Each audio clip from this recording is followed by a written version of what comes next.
The door closes behind you. Only one white light is on in the underground garage. It is 1:17 a.m. Cold air rises through the cracks in the concrete. The sole of your shoe slides through a patch of motor oil and stops in front of the trunk of a black Lincoln. Someone is breathing inside the trunk, very lightly, like they are trying not to make a sound. The old hand standing beside you tosses a key into your palm and says only one thing. Drive the car to the warehouse by the river. Don't ask who's inside. That is your first lesson in the family. Not loyalty, not courage, silence. You are not allowed to touch a gun yet.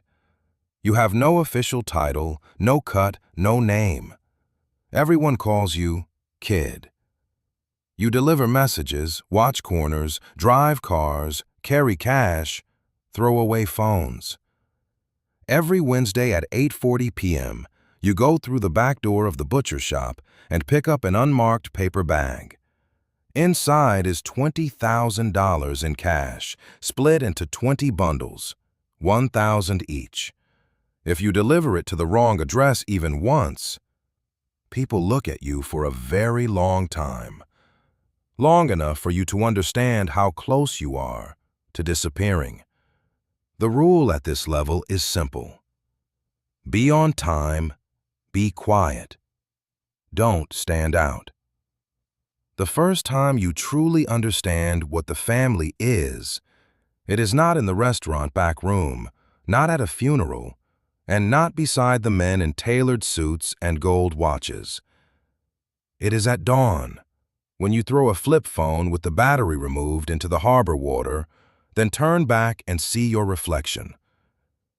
You realize you have already started walking the way they walk, looking at people the way they look at people, measuring risk the way they measure risk. You tell yourself you are just a runner. You do not decide anyone's fate, but you know the man in that trunk never comes back out. In the second week, the accountant slips an envelope into your hand. Inside is $1,800 along with a key to the restaurant storage room. It is the first money you ever hold that does not need to be taxed. Someone pays your mother's rent for 3 months. For the first time, you feel the softness of this system. It scares you first. Then it makes sure you never want to leave. And then people start remembering your face. You do not deliver messages anymore. You collect money. From Friday at 4 p.m. until 1 a.m., you stay busy.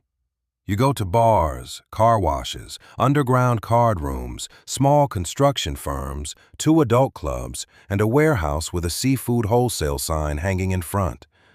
Every place knows you are coming. Every place has the cash ready in a black ledger bag. Numbers are written on the bags, never names. 4,200, 11,800, 27,000. You do not count twice, because if the number is wrong, that is not an accident. It is an attitude. The rule at this level is this: money matters more than excuses. The first time you go collect a late payment, it is from an auto shop in the East Side. The owner is behind by 2 weeks, $16,000 total. He wipes his hands and tells you business is slow. His kid is sick. Next week he will make it right. You stand there in the smell of motor oil and metal, let him finish, then close the ledger. You do not hit him. You simply make sure he notices that the 2 men behind you never sit down. 10 minutes later, the money is complete. You begin to understand that the family's real currency is not cash. It is fear. Cash is just the shape fear leaves behind. You also begin to understand the second hidden rule. What you collect is not just money. It is order. These owners are not paying protection.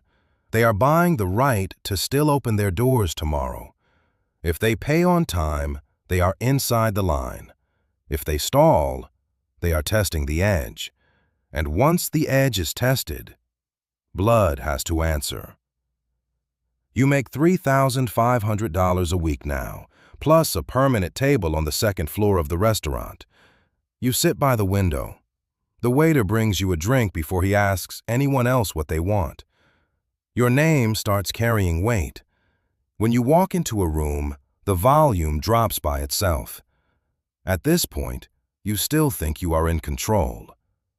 Then, one rainy night, the mechanic's son steps in front of you. He is 17, holding a pistol with the safety still on. His hand is shaking. You look into his eyes and know he is not really trying to shoot you. He just wants his father to feel less small in front of you. You step forward, take the gun away, and snap his wrist in one motion. You hear the bone. You do not stop. The next day, nobody asks why you hit him that hard. They say only one thing: clean work. That is the first moment you realize you are no longer the man who only moves money. You are starting to speak for the family, and the family never speaks with words. Everyone is watching you, not because you are the smartest, not because you are the most experienced, because now you represent consequences. You start handling the people who do not understand the rules. Not everyone needs to be removed. Most of them only need to be reminded. That reminder is your job. You ride with two men in a gray SUV not registered to the family, carrying a short club wrapped in black tape and a 9mm pistol you usually do not even draw. A professional threat does not need to be displayed all the time. The rule at this level is this: make a man hurt, but do not let him die too fast. Death ends the problem. Pain spreads the message. You pin a gambling debtor across a pool table and knock out 2 of his front teeth in front of 12 people. You find a dock worker who skimmed cargo, force him to kneel outside a freezer unit for 20 minutes, then make him call his supplier on speakerphone and confess. You shove a mid-level man who has been selling product on the side into the kitchen of a restaurant, leave the gas burners running, make him smell it, and watch him sign away his cut of an entire street. You begin to understand what restraint really is. Real execution is not rage. It is calculation. Where to hit for the biggest effect, when to stop for the greatest value. What scar will leave the longest memory? You remember all of it. You even learn which people you cannot touch. The detective's brother-in-law, the city councilman's driver's brother, the manager of the golf club a judge visits every Thursday. These men are not cleaner. They are just more expensive. You get used to people avoiding your eyes. You also begin to notice that sleep comes harder now, not because of guilt. Guilt is already thinning out. Your mind just starts calculating by itself. Exits, cameras, license plates, distance. Who moves first? Who betrays? You sit down in a steakhouse and still check the reflection in the window before you take your first bite. You do not really relax anymore. You call that growth. 3 months later, an older member insults you at the card table, says you are just a dog that learned how to bite. The whole room goes silent. You watch him until he finishes laughing, set your knife and fork down neatly, stand up, and smash a bottle across his nose in front of everyone. Nobody stops you. The next day, the boss sends a ring to your table. Solid gold, black onyx. The family crest carved into the center. You are not an outsider anymore. The first time you are allowed into the back room, nobody needs to introduce you. There are cigars on the table, whiskey, and a street map. The boss does not look at you. He looks at the 3 marked lines on the map. South Side, the port. North Bridge. Who watches whom? Who leans on whom? Who feeds off whom? It is all written there. You stand in front of that table and realize this is not a promotion. You are being fitted into the machine. At this level, you are a seasoned enforcer. You have your own line of work, your own driver, your own 2 men. You are no longer just carrying out orders. You are deciding how those orders get carried out. You oversee 1 street, 3 businesses, 4 collection points, 1 small warehouse, and 2 unofficial transport routes. Nearly $180,000 in cash moves through your hands every week, but not a single bill belongs to you. Your income becomes a fixed share, $25,000 a month, plus the key to a house in the suburbs. The property is not in your name. The car is not either. The rule at this level is, you do not act for yourself. You act as the family's will. The first time you truly kill someone is on the 19th floor of an unfinished apartment building. The target is one of your own. 8 years in, too many copies of the ledgers in his hands, planning to trade them for freedom. He kneels on the concrete and does not beg. He just says he gave the family a lot of years, too. You know he is right, and that is exactly why he cannot leave. Your hand does not shake when you fire. The gunshot bounces through the empty floor. You stand there and watch the blood crawl slowly toward the exposed steel. You do not feel triumph. You do not feel shock. You just understand all at once that the greatest reward the family gives you is not trust. It is making you cut off your own way back. From that day on, you can never again say you were only following orders, because now you know how to turn orders into reality by yourself. And for the first time, you truly lose your freedom. You cannot leave town casually. You cannot buy a plane ticket under your own name. You cannot be seen in certain restaurants. You cannot spend too much time drinking with old friends. Your phone changes every 3 months. Your girlfriend starts asking what you really do at night. You look at her and realize you no longer know how to be honest, not because you do not want to, because you cannot. The family gives you power and takes away your name. You rise faster and faster. Now you lead. 8 men, 3 cars, 2 routes, 4 contingency plans. You decide who collects, who watches, who attends the wedding, who shows up at the hospital with flowers, who waits outside the courthouse smoking until someone walks out. You are not always the first one through the door anymore. You sit in the restaurant back room, listen to your men report in, and decide who is lying, who deserves to move up, and who needs to be thrown away as an example. The rule at this level is this. Real control is not how many men you can hurt. It is how many men you can make hurt others for you. Your name starts traveling across the city. Not everyone has seen you, but everyone knows that once a problem reaches your level, negotiation is over. The territory under you brings in almost $420,000 a week. Casino skims, bar protection, underground lending, port unloading, construction kickbacks, layer over layer. Money comes out of the dirtiest places and ends up in the cleanest accounts. You start having meals with police, shaking hands with union representatives, playing golf with lawyers at private clubs. You are not just handling street problems anymore. You are handling men in suits. Which patrol officer needs to show up 10 minutes late tonight? Which reporter suddenly finds a new job next month? Which prosecutor's brother needs his debt erased quietly? You need to know all of it.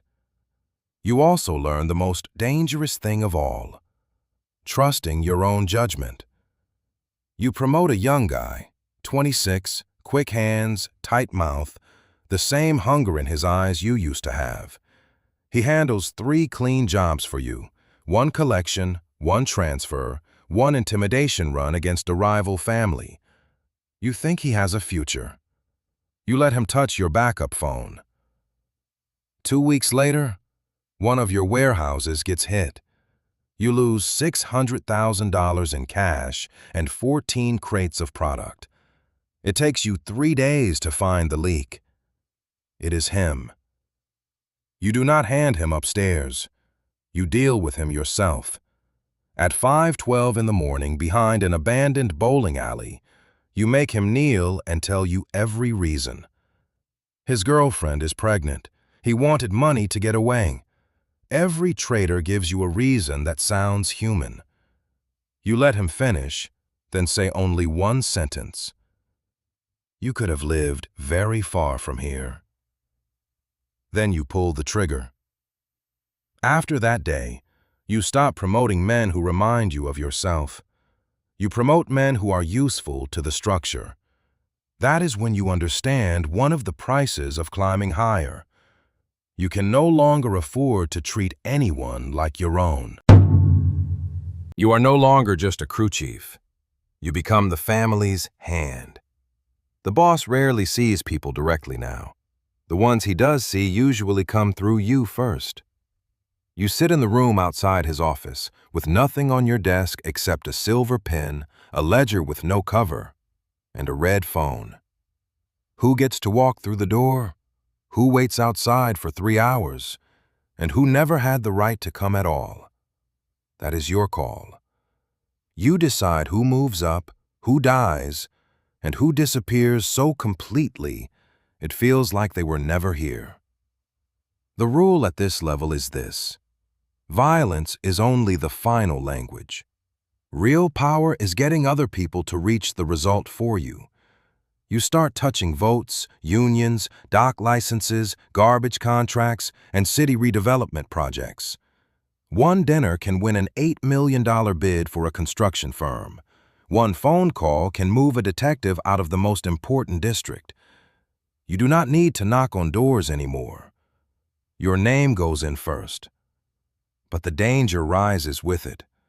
You are no longer collecting money for the family. You are maintaining its balance. The old generation thinks you move too fast. The young generation thinks you are too ruthless. Rival families probe from the outside. Inside, cousins, uncles, accountants, and lawyers all smile while they calculate. The higher you sit, the clearer it becomes that every loyalty has a price and every silence has terms. Your normal life starts losing shape. You cannot bring anyone back to your real place. You move every 3 months. Your refrigerator is always stocked with bottled water and cold cuts. When you wake at night, you check the gun in the nightstand before you check whether the second phone is lit. More than 30 men answer to you at any moment, yet you feel more alone than ever. Because now you finally see the truth. At the top, the family is not built on brotherhood. It is built on structure. Anyone can be replaced, including you. One winter night, the boss slides the ledger across the desk. There is only one name on the first page: his nephew. 3 years of false books, $4.3 million moved off the line. Quiet talks with another family. The boss explains nothing. He asks only one question. What do you think? You know he is not asking for your opinion. He is measuring how cold you can be. The next day, that name disappears from the books, and everyone in the family understands something new. From now on, you do not just clean up enemies, you clean up blood. You are one step away from the center. You sit at the head of the long table. That does not officially make you the head of the family, but on most nights, it looks close enough. The boss appears less and less. His body is weaker, his voice is smaller, his decisions come slower. Everyone starts talking around you. Rival families, your own crew chiefs, collectors, lawyers, detectives, middlemen, dock managers. They are not coming for answers. They are betting on who the future belongs to. The rule at this level is this: before someone moves against you, you have to see the knife in their mind. You no longer organize life by the day. You organize it by season. Which street has to be surrendered? Which casino has to close? Which politician can no longer be fed? Which newspaper needs to go quiet? Which old member must retire with dignity? Which young face needs to be elevated into a symbol? You calculate all of it. Your words start changing the air of the city. One gesture can make 20 men wealthy, or erase a family name from bars and churches within a week. You possess almost everything: money, access, guns, lawyers, politicians, police, boats, warehouses, offshore accounts, passports, backup names. And that is when you finally understand something. Power is not having options. Power is losing the ability to refuse. Every moment when you could still choose mercy, you no longer can. Because people are not only listening to what you say, they are watching whether you can do what has to be done. You stop dreaming. Or maybe you keep dreaming the same thing. A long hallway, thick carpet, doors closing one by one. No end. Then the rival family makes its move. First, a dock foreman gets shot. Then an accountant vanishes on his way home. Then your driver is bought and tries to route your car toward the wrong highway exit. You switch vehicles 1 minute early. The driver is gone by that night. No one says his name again. You win the war in 6 weeks. 19 people die. When the city grows quiet again, you stand by the top floor window and look at the lights of the harbor. For the first time, you do not feel victory. You just feel silence. Too much silence. Enough silence for you to understand that this is not an ending. This is simply the sound of high places. No one comes close enough to tell you the truth anymore. No one laughs too freely in front of you. You have become the unit people use to measure risk. Then the boss dies. No screaming at the funeral. No open struggle for the chair. Only silence. Silence more effective than gunfire. In the end, everyone's eyes land on you. You nod once. You rarely give direct orders anymore. Most of the time, you just sit. The study is on the top floor. No plaque, no curtains, just a long table, an old clock, a letter opener, and family photographs on the wall. The men in the pictures wear suits from 30 years ago, their expressions calm and controlled. You know half of them died badly. The other half died earlier. Now it is your turn to sit where they sat. There is no higher title than this. There are no friends either. You control 6 docks, 11 streets, 2 unions, 3 judges, 4 logistics firms, and a list so sensitive you never write it down in full. Millions of dollars pass through your system every week and turn into construction sites, restaurants, parking lots, foundations, and political donations. You no longer need to prove anything. Your name is not in the papers, not in court files, not in public rooms. But every real power in the city knows when to call you, and when to pretend they do not know you. Now action decreases and cost begins to speak. You start remembering the birthdays of dead men. You wake at 3 a.m. not because something moved outside, but because the house is too quiet. You stand in front of the glass and see yourself reflected back. A man running an empire. A man imprisoned by one. You own 8 homes and none of them feel like home. You have dozens of numbers and not one of them receives a truly personal call. You command countless people, and still there is not a single person you trust completely. At the highest level, power becomes nothing but selection and loss. You decide who lives, who retires, who gets exiled, whose son is still allowed to stay in school, whose wife receives a compensation payment, whose gravestone gets the full name engraved on it. You do not move with your own hands anymore because you do not need to. One look from you travels through 3 layers of people before landing on the back of a stranger's head. Your silence is enough to make an entire table change its answer. You finally become the purest shape this system can produce, and its loneliest prisoner. One Tuesday night, rain slides down the windows. The restaurant below has already closed. Only the last light is still on. You open a new list and see a name at the bottom. 20 years old, steady driver, tight mouth, family debt, wants in. The man beside you asks if he should be given a chance. You stare at the name for a long time.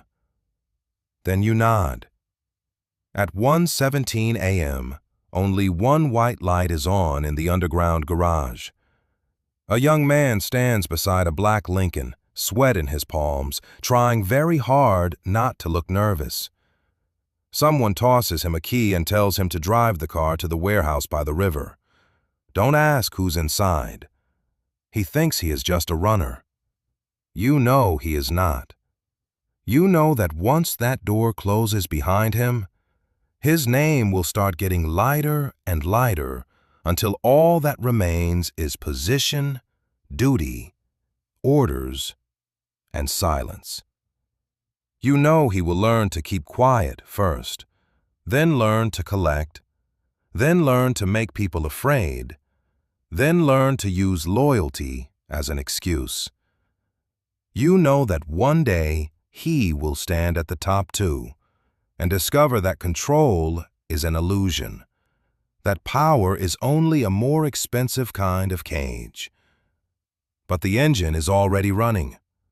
The taillights drift slowly into the rain. The cycle continues.